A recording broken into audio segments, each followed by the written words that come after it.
అనేకమైనటువంటి అంశాలను నిరుద్యోగ విషయంలో, ఓల్డ్ పెన్షన్ స్కీమ్ విషయంలో కానీ అనేకమైనటువంటి హామీలను తన మేనిఫెస్టోలో పెట్టింది.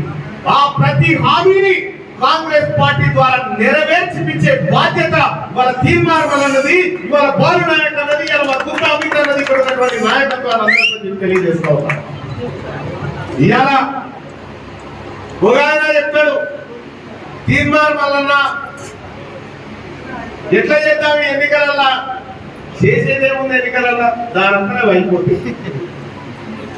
తెలంగాణ రాష్ట్రంలో తీర్మానం వలన ఎందుకు గెలవాలనేటువంటి చర్చ జరిగితే ఒక్క పాయింట్ అన్నా తీర్మానం వలన వ్యతిరేకంగా ఈయన కోటేద్దనేది వెళ్తుందా?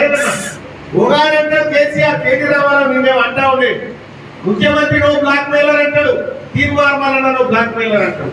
మరి 10 ఏళ్ల పాటు నువ్వే ఉన్నావు కదా, ఏపీకి నువ్వు పట్టుకోక అప్పుడు శాత కాలే, ప్రభుత్వం కూలిపోయింది కాబట్టి ఫ్రస్ట్రేషన్ లో ఉండి అయ్యా కొడుకులు పిచ్చి పిచ్చి మాటలు మాట్లాడుతా ఉన్నారు, వాళ్ళకి ఇంకా మేము అధికారంలో ఉన్నామని అనుకుంటున్నాం. ఏం చేసావు సార్ నీ బిడ్డే?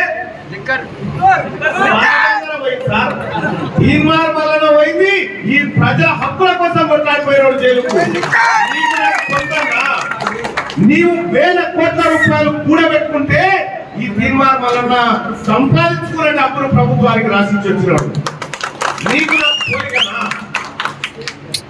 సిగ్గు అనిపిస్తుంది కేటీ రామారావు మాట్లాడుతుంటే. ఒకటన్నా రెండన్నా సీట్లు మాట్లాడి అడుగుతున్నాడు మన ఎంపీసీలు, ఒకటి రెండన్నా ఇది 30 ఇస్తే అసెంబ్లీ పోయిన రెండిస్తే పోతావు పార్లమెంట్. పోయిందా అసెంబ్లీకి? ఒక్కనాడు పోలే. వీళ్ళు మాట్లాడతారు, ఇక మేము మొత్తం ఇవన్నీ మారేసుకొస్తాం, గుర్రాలని మారేస్తాం, తెలంగాణ రాష్ట్రంలో కాంగ్రెస్ పార్టీ లాంటి వీళ్ళు గుల్లగొడతారట. అయితే అదా ఇలా తోటి 4 తారీఖు దాకా ఉంటారా వీళ్ళు ఎమ్మెల్యే? ఉంటారా? 3 తారీఖు నాడు మా పాలన గెలిచాడు, 4 తారీఖు నాడు మా జయవీరన్న గెలిచాడు, గెలుస్తాడు. ఇక 5 తారీఖు నాడు మా నాన్న గెలుస్తాడు. జరగబోయేది ఇదే. ఈ రాష్ట్రంలో టిఆర్ఎస్ పార్టీ కనుమరుగైతుంది. ఇక రేపు పొద్దుగాల కనీసం అయిపోయిందా చచ్చిపోయిందంటే పాయం వస్తానికి 4 కూడా ఉండరు. ఆ పరిస్థితి. ఇంకేం మాట్లాడుతున్నాయినా, దేశానికి ప్రాంతీయ పార్టీలే రక్ష అంటాడు.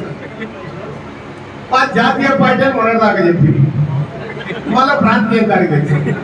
రేపు పొద్దున వార్డు మెంబర్ కాడికి తెచ్చి కదా. ఇలా ఈ దేశంలో కమ్యూనిస్టు పార్టీలకు ఉన్న క్లారిటీ ఈ కేసీఆర్ ఉన్నదా? దేశంలో కేసీఆర్ కు నరేంద్ర మోడీ గారికి 66 రూపాయల లీటర్ పెట్రోల్ ఉన్నప్పుడు ఈ రాష్ట్రాన్ని దేశాన్ని అప్పచెప్పారు. ఎంతకిచ్చి మళ్ళా మన సేఫ్టీ చేసి ఇచ్చింది. అప్పుడు అమెరికా డాలరు 70 రూపాయలు 65 రూపాయలు ఉండే, అప్పుడు ఇచ్చినాం. పుణ్యాత్ముడు 83 రూపాయలు 86 రూపాయలు చేసి మళ్ళా మనకి ఇప్పించారు. అప్పుడు బస్ కిరాయిలు అనుకున్నప్పుడు ఇచ్చే కిరం చేసి మళ్ళీ మన చేతిలో పెట్టి ఇది దేశం వెళ్ళిపోతుందని చెప్తారు. తండ్రి మీద ఎగిరితే కొడుకు కొరింట్లో ఎగిరింది అన్నట్టు ఆయన ఆడాయి నీడ దొరికిన కాడికి దోసి పాడేసి. ఇలా కాంగ్రెస్ పార్టీ ప్రభుత్వం వచ్చి ఆ తల్లి సోనియా గాంధీ చల్లని చూపులతోని గౌరవ ముఖ్యమంత్రి రేవంత్ రెడ్డి గారి ఆదేశాలతోని ఆడబిడ్డలకు బస్సు కిరాయి లేకుండా ఫ్రీగా ప్రతి ఆడబిడ్డ ఈ రాష్ట్రంలో అడిగి అవగాహనకి పోయినా కూడా ఏం కాదనుకుంటా పంపిస్తున్నటువంటి ప్రభుత్వం కాంగ్రెస్ పార్టీ ప్రభుత్వం. 500 రూపాయలకే గ్యాస్ సిలిండర్ ఇచ్చి ఈ పేద వర్గాల బిడ్డలు ఆదుకుంటుంది కాంగ్రెస్ పార్టీ ప్రభుత్వం. 200 యూనిట్ల వరకు కరెంటు ఉచితాన్నిచ్చి ఈ రాష్ట్రాల్లో పేద వర్గాలను ఆదుకుంటుంది కాంగ్రెస్ పార్టీ. రేపు పొద్దుగాల దేశంలో కూడా ప్రతి పేదవాడికి ప్రతి పేద ఇంటికి స్కీమ్లన్నీ అమలు చేయబోతా ఉంది. తెలంగాణ రాష్ట్రం ఇస్తానని చెప్పింది సోనియా గాంధీ, ఇచ్చిందా లేదా?